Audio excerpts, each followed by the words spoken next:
What is up, guys? Brittany here with Brit's Hobby Shop, back for another video. And guys, what if I told you that this bill sold for almost $400,000? Yep, that's right. You heard right. All right, let's get into the video. Okay, guys, so as you can see, this $20 bill looks a little unusual.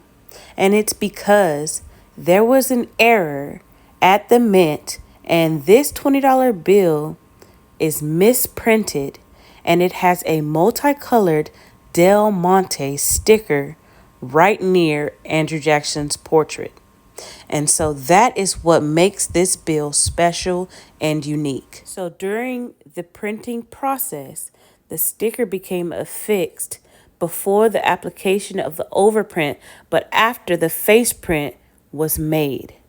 And so the result is a note with a part of the seal and serial numbers printed on top of the sticker. So the actual error is called a retained obstruction or an obstructed printing error.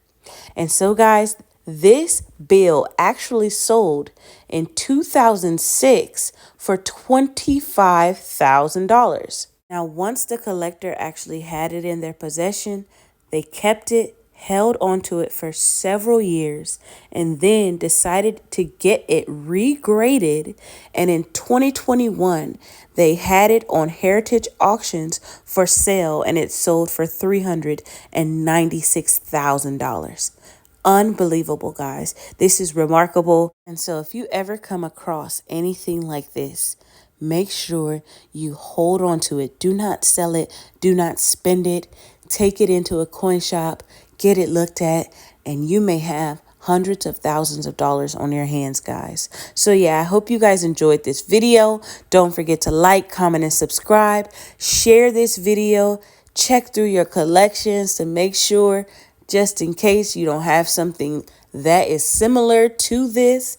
And yeah, guys, I'll see you in the next video. Peace.